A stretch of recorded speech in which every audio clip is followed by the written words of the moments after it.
कर्मण्ये भी संसिद्धि आस्थितः जनकाद्यः लोक संग्रहम एवापि संपश्यन् कर्तुमर्हसि यद यदाचरति श्रेष्ठस् तत्तद्देवे तरो जनः स यत् प्रमाणम कुरुते लोकस्तदनु वर्तते। इस प्रकार जनकादि ज्ञानी जन भी आसक्ति रहित कर्म द्वारा ही परम सिद्धि को प्राप्त हुए हैं। इसलिए तथा लोक संग्रह को देखता हुआ भी तू कर्म करने के ही योग्य है, क्योंकि श्रेष्ठ पुरुष जो जो आचरण करता है अन्य पुरुष उसके अनुसार ही वर्तते हैं। वह जो कुछ भी प्रमाण कर देता है लोक भी उसके अनुसार ही वर्तते हैं। न मे पार्थास्ति कर्तव्यम त्रिषु लोकेषु किंचन नान वाप्तम वाप्तव्यम वर्तेव च कर्मणि यदि ह्यहं न वर्तेयं जातु कर्मण्य तंद्रितः मम वर्तमानो वर्तन्ते मनुष्यः पार्थ सर्वशः।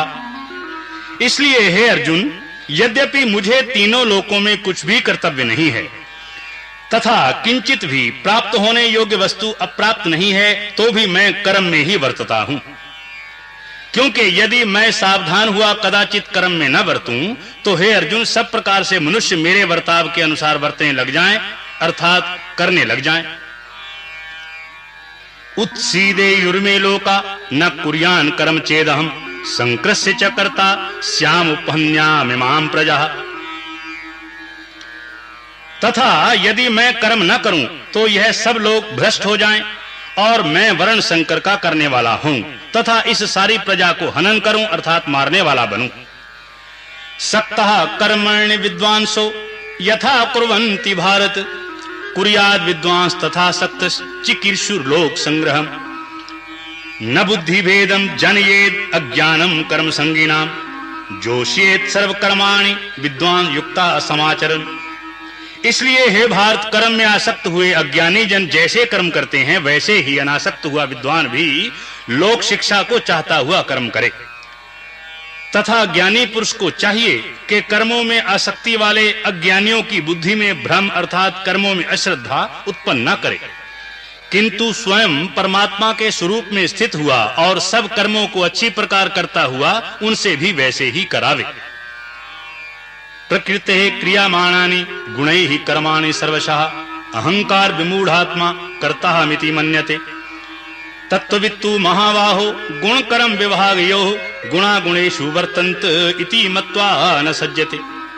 और हे अर्जुन, वास्तव में संपूर्ण कर्म प्रकृति के गुणों द्वारा किए हुए हैं तो भी अहंकार से मोहित हुए अंतःकरण वाला पुरुष मैं करता हूं ऐसे मान लेता है।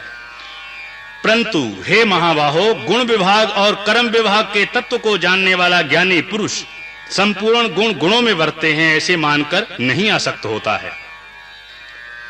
प्रकृते गुण सम्मूढ़ा सजन्ते गुण कर्मसु तान कृष्ण विदो मंदान कृष्ण विन्न विचालेत मयि सर्वाणि कर्माणि सन्न्यस्याध्यात्म चेतसा निराशीर निर्ममो भूत्वा युधस्यो विगुज्जुरः।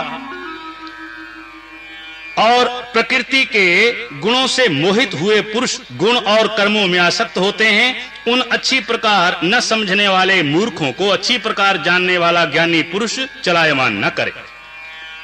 इसलिए हे अर्जुन, तू ध्याननिष्ठ चित्त से संपूर्ण कर्मों को मुझ में समर्पण करके आशा रहित और ममता रहित होकर संताप रहित हुआ युद्ध कर। ये मे मतमिदं नित्यम अनुतिष्ठन्ति मानवः श्रद्धावंतो अंशुयंतो मुच्यन्ते इत्यपि कर्म भी। और हे अर्जुन, जो कोई भी मनुष्य दोष बुद्धि से रहित और श्रद्धा से युक्त हुए सदा ही मेरे इस मत के अनुसार वर्तते हैं वे पुरुष संपूर्ण कर्मों से छूट जाते हैं। ये ते तदभ्युसूयन्तो नानुतिष्ठन्ति मे मतम सर्व ज्ञान विमूढ़ास्तान विद्धि नष्टान चेतसा सदृशम चेष्टते स्वस्याः प्रकृतेर्ज्ञानवानपि प्रकृतिं यान्ति भूतानि निग्रह किम कृष्यति। और जो दोष दृष्टि वाले मूर्ख लोग इस मेरे मत के अनुसार नहीं वर्तते हैं उन संपूर्ण ज्ञानों में मोहित चित्त वालों को तू कल्याण से भ्रष्ट हुए ही जान। क्योंकि सभी प्राणी प्रकृति को प्राप्त होते हैं अर्थात अपने स्वभाव से परवश हुए कर्म करते हैं। ज्ञानवान भी अपनी प्रकृति के अनुसार चेष्टा करता है, फिर इसमें किसी का हठ क्या करेगा। इंद्रियस्येन्द्रियस्यार्थे राग द्वेषौ व्यवस्थितौ तयोर्न वशमा गच्छेतौ यस्य परिपन्थिनौ श्रेयान् स्वधर्मो विगुणः परधर्मात् स्वनुष्ठितात् स्वधर्मे निधना श्रेयः परधर्मो भयावह। इसलिए मनुष्य को चाहिए कि इंद्रिय के अर्थ में अर्थात सभी इंद्रियों के भोगों में स्थित जो राग और द्वेष है उन दोनों के वश में नहीं होवे, क्योंकि इसके वे दोनों ही कल्याण मार्ग में विघ्न करने वाले महान शत्रु हैं। इसलिए उन दोनों को जीतकर सावधान हुआ स्वधर्म का आचरण करे, क्योंकि अच्छी प्रकार आचरण किए हुए दूसरे के धर्म से गुण रहित भी अपना धर्म अति उत्तम है। अपने धर्म में मरना भी कल्याणकारक है और दूसरे का धर्म भय को देने वाला है। अर्जुनोवाच अथ केन प्रयुक्तोऽयं पापं चरति पुरुषः अनिच्छन्नपि वा श्रणेय बलादि नियोजितः। इस पर अर्जुन ने पूछा कि हे कृष्ण, फिर यह पुरुष बलात्कार से लगाए हुए के सदृश ना चाहता हुआ भी किससे प्रेरा हुआ पाप का आचरण करता है? श्री भगवानोवाच कामेश क्रोधेश रजोगुण समुद्भवा महाशनो महापाप्मा विद्धेनम हि वैरिणम् धूमेना व्रियते वह्निर् यथा दर्शो मलेन च यथोल्बेना वृतो गर्भस् तथा तेने दमावृतम्। इस प्रकार अर्जुन के पूछने पर श्री कृष्ण भगवान बोले, हे अर्जुन, रजोगुण से उत्पन्न हुआ यह काम ही क्रोध है और यह ही महाअशन अर्थात अग्नि के सदृश भोगों से ना तृप्त होने वाला और बड़ा पापी है। इस विषय में इसको हेतु वैरी जान। जैसे धुएं से अग्नि और मल से दर्पण ढक जाता है तथा जैसे जेर से गर्भ ढका हुआ है, वैसे ही उस काम के द्वारा यह ज्ञान ढका हुआ है। आवृतम ज्ञानमेतेन ज्ञानिनो नित्यवैरिणा कामरूपेण कौन्तेय दुष्पूरेणानलेन च इंद्रियाणि मनोबुद्धिरस्याधिष्ठानमुच्यते एतैर्विमोह यत्येष ज्ञानमावृत्य देहिनम्।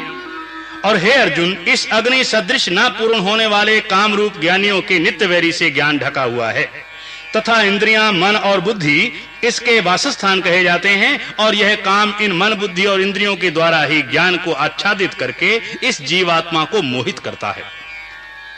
तस्मात् त्वम् इंद्रियाणि आदौ नियम्य भर्तृषभ पाप्मानं प्रजिह्येनं ज्ञान विज्ञान नाशनम् इंद्रियाणि प्राणाहुर इंद्रियेभ्यः परम मनः मनसस्तु परा बुद्धिर यो बुद्धे परतस्तु सः। इसलिए हे अर्जुन, तू पहले इंद्रियों को वश में करके ज्ञान और विज्ञान के नाश करने वाले इस काम पापी को निश्चय पूर्वक मार। और यदि तू समझे कि इंद्रियों को रोककर कामरूप वैरी को मारने की मेरी शक्ति नहीं है तो तेरी यह भूल है, क्योंकि इस शरीर से तो इंद्रियों को परे अर्थात श्रेष्ठ, बलवान और सूक्ष्म कहते हैं और इंद्रियों से परे मन है और मन से परे बुद्धि है और जो बुद्धि से भी अत्यंत परे है वही आत्मा है। एवं बुद्धे परम बुद्ध्वा संस्तभ्यात्मानमात्मना जहि शत्रुं महाबाहो काम रूपं दुरासदम्। इस प्रकार बुद्धि से परे अर्थात सूक्ष्म तथा सब प्रकार बलवान और श्रेष्ठ अपने आत्मा को जानकर और बुद्धि के द्वारा मन को वश में करके हे महाबाहो अपनी शक्ति को समझकर इस दुर्जय काम रूप शत्रु को मार। ओम तस्सदिति श्रीमद्भगवद गीता सोपनिषु ब्रह्म विद्यायां योग शास्त्रे श्री कृष्णार्जुन संवादे कर्म योगो नाम तृतीयो अध्याय। हरि ओम तत्सत, हरि ओम तत्सत, हरि ओम तत्सत।